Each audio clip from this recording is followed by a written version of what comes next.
ஆக்சுவலாக ப்ரீவியஸாக வந்து பார்த்தீங்கன்னா ப்ரீவியஸாக வந்து நமக்கு வந்து 10 பப்ளிக் செக்டர் பேங்கை கவர்மெண்ட் வந்து என்ன பண்ணுறாங்கன்னா 2020 ஏப்ரல் 2020 கவர்மெண்ட் வந்து அதாவது ஆர்பிஐ வந்து 4 பேங்காக வந்து என்ன பண்ணுறாங்கன்னா மெகா மெர்ஜர் வந்து பண்ணுறாங்க. ஓகேவா? ஸோ இது ப்ரைவேடைஸ் ஆகலை. ஸோ பப்ளிக் செக்டர் பேங்க்ஸோட மெர்ஜிங். ஸோ பெரிய அதாவது சின்ன சின்ன பப்ளிக் செக்டர் பேங்க்ஸ் எல்லாம் சேர்த்து ஒரு பெரிய மெகா பப்ளிக் செக்டர் பேங்கான மெர்ஜர் பண்ணுறதுக்கான அந்த பேச்சுவார்த்தை தான் ஆக்சுவலாக வந்து 2019 வந்து ஃபினான்ஸ் மினிஸ்டர் வந்து சொன்னாங்க. ஃபைனலாக வந்து நமக்கு 1 ஏப்ரல் 2020 ஆர்பிஐ வந்து என்ன பண்ணாங்கன்னா அந்த பப்ளிக் செக்டர் பேங்க்ஸ் வந்து மெர்ஜிங் வந்து அந்த இதை வந்து அவங்களும் அப்ரூவல் வந்து கொடுக்குறாங்க. ஓகேவா? ஸோ அப்படி வந்து மெர்ஜிங் பண்ண பேங்க் எல்லாம் எதுன்னு பார்த்தீங்கன்னா Punjab national bank, oriental bank of commerce, united bank இதெல்லாம் சேர்த்து ஒரு பேங்காக கொண்டு வராங்க. அதுக்கு அடுத்து கனரா பேங்க்கும் சிண்டிகேட் பேங்கையும் மெர்ஜ் பண்ணி ஒரு பேங்காக கொண்டு வராங்க. இதெல்லாமே பப்ளிக் செக்டர் பேங்க்ஸ் தான். ஆனால் இதெல்லாத்தையும் மெர்ஜ் பண்ணுறாங்க.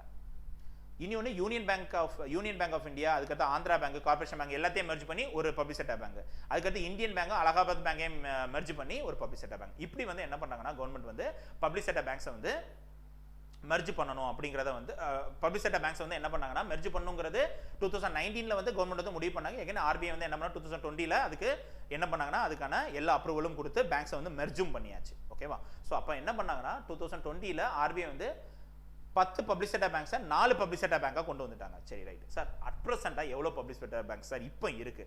12 பப்ளிக் செக்டர் பேங்க்ஸ் வந்து இருக்குதுமா. இப்போ வந்து அட் ப்ரெசென்ட்டாக 12 பப்ளிக் செக்டர் பேங்க்ஸ் வந்து இருக்கு. அதில் ஃபர்ஸ்ட் பெரிய public sector mega public sector bank வந்து எதுனா ஃபர்ஸ்ட் பொசிஷன்ல ஸ்டேட் பேங்க் ஆஃப் இந்தியா. மூணாவது இடத்துல யார் இருக்காங்கன்னா பேங்க் ஆஃப் பரோடா வந்து இருக்கிறாங்க. Okay, right. சரி, அப்போ அதோட லிஸ்ட் வந்து பார்த்துடலாமா?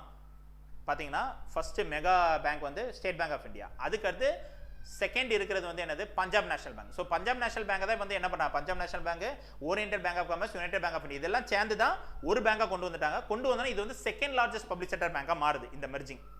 அதனால தான் பஞ்சாப் நேஷனல் செகண்ட் பிளேஸ்ல வந்து வருது. அடுத்து மூணாவது இடத்துல யார் இருக்காங்கன்னா பேங்க் ஆஃப் பரோடா. இவங்க வந்து மெகா பப்ளிக் செக்டர் பேங்காக இருக்காங்க. நாலாவது இடத்துல யார் வேணா கனரா பேங்க் மெர்ஜிங்.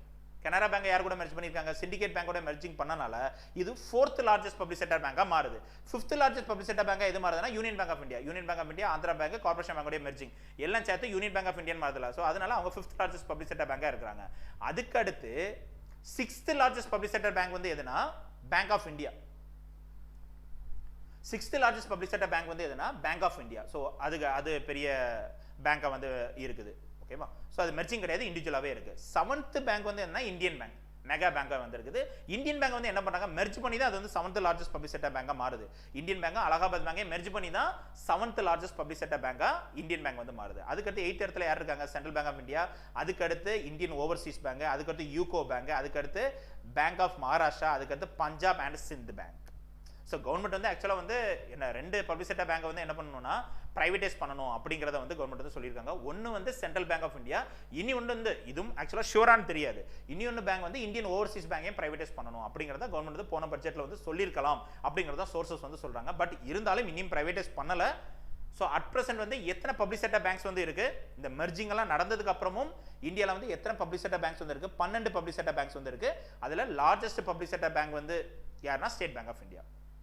சரி சார், அப்போ ஓகே. இது வந்து 2017க்கு முன்னாடி எவ்வளவு இருந்துச்சு? ஆக்சுவலாக வந்து 2017க்கு முன்னாடி அஸ் ஆஃப் 2017 நீங்க பார்த்தீங்கன்னா கிட்டத்தட்ட 27 பப்ளிக் செக்டர் பேங்க்ஸ் வந்து இருந்திருக்கு. அதை எல்லாத்தையும் தான் மெர்ஜ் பண்ணி சின்ன சின்ன பப்ளிக் செக்டர் பேங்க்ஸ் எல்லாம் மெர்ஜ் பண்ணி தான் கவர்மெண்ட் மெகா பப்ளிக் செக்டர் பேங்க்ஸை கொண்டு வந்தாங்க. அப்படி கொண்டு வரும்போது ஆட்டோமேட்டிக்காக ஒட்டுமொத்தமாக 12 பப்ளிக் செக்டர் பேங்க்ஸ் தான் இப்போ அட் ப்ரெசென்ட் வந்து இருக்கு. ஓகேவா? ஸோ அது ஒன்று தெரிஞ்சுக்கோங்க.